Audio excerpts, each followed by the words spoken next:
What's going on, guys? Welcome back to NolanTCG, and we are back here today for another deck profile, and of course, it is for Dragonmaids. It is a new format. It is time for a new Dragonmaid list here on the channel.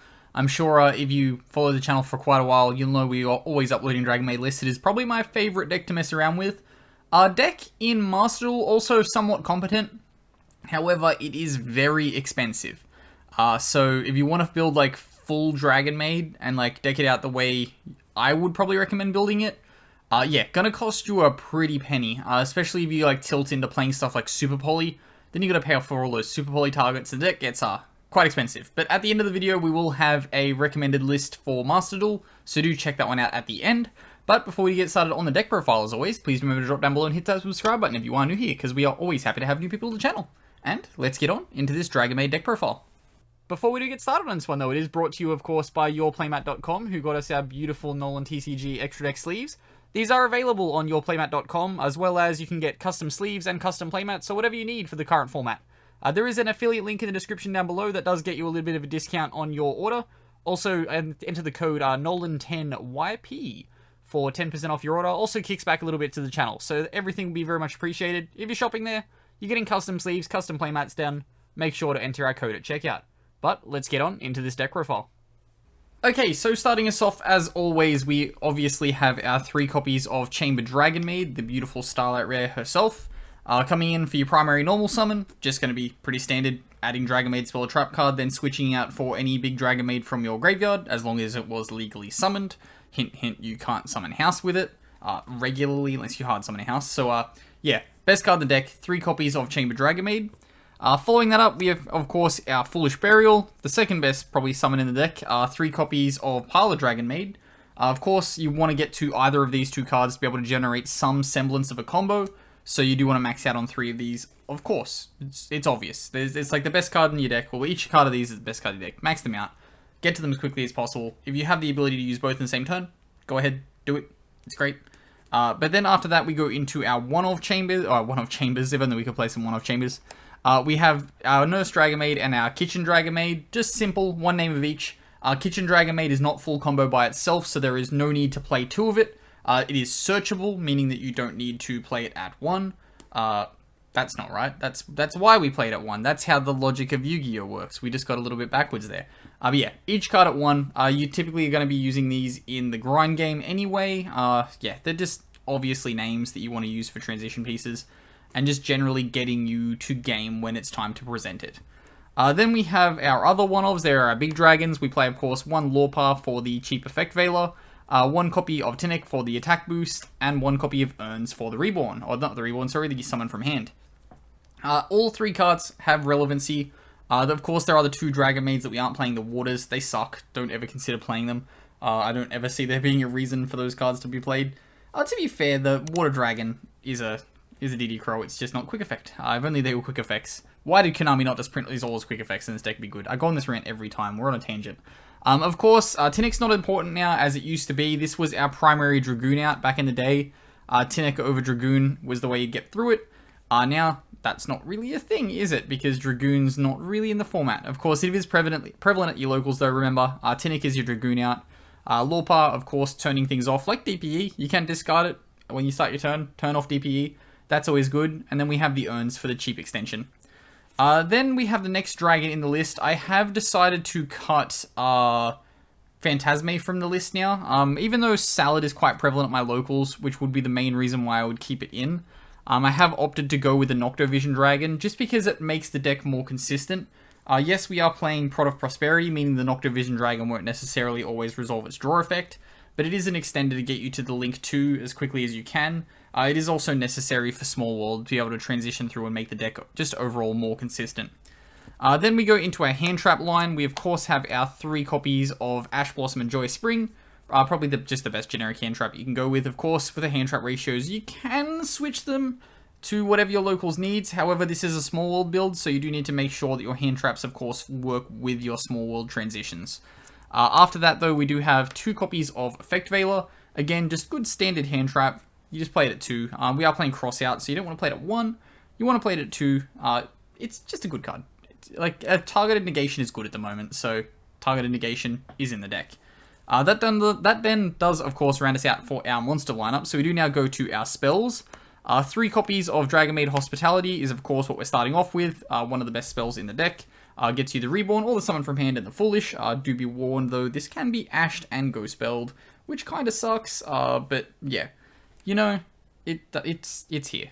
But yeah, good card, good card. If it resolves, you're probably winning.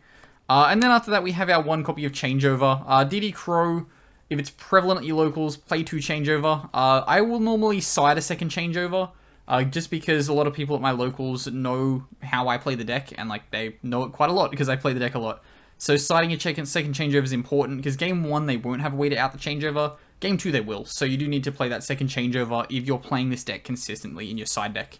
Then we go through our draw spell of choice. It is 3 copies of Pot of Prosperity. You can play Extrav, of course, if you're on a more budget build, but yeah, Prosperity is the better option. Yes, you're halving the damage, but you can see 6 cards in your deck, and you just need to see a starter in this deck, which is the reason why Prosperity is so good. Then, of course, after that, more consistency, we have our 3 copies of Small World. There is no reason to not play 3 of this card. Well, I guess the one reason is it's a once per turn, so if you see 2 of it, it's a bit rough. But when it is effectively a like 1 card starter, or 1.5 card starter, you have to have a card to get rid of to transition through. You just want to max it out. This is Chamber, this is Parlor, so you want to play it at 3. Then we have Board Breaking card coming through next. Good card for going first and for going second. Forbidden Droplet, turning off a lot of cards that, you know, can cause pretty big problems for it. So yeah, 3 copies of Forbidden Droplets. Because we want our summons to resolve, we are playing a negation line, so we do have our 3 copies of Crossout Designator with the 1 copy of Called by the Grave. We just want to make sure that our normal summon resolves successfully, because then we're going to start building momentum, and that's all this deck does. You want to build momentum, either win on turn 3 or win on turn 5, so you do need to be able to negate hand traps when they get thrown down against you. You don't need to play Nibiru in this deck for a Crossout target.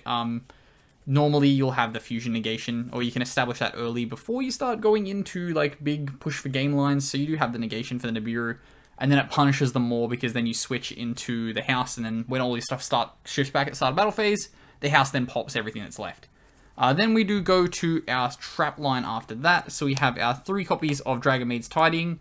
Best trap card in Yu-Gi-Oh! Change My Mind. Card does literally everything you need for the deck. Gives you the bounce, gives you more resources, and then of course gives you the special summon. Best card in Yu-Gi-Oh! Change My Mind. And then rounding out our main deck, of course, we have 2 copies of Infinite Impermanence. Like I've said many times in this profile, you target a negation, good. At the same time as well, card can break boards going second. It's just good card.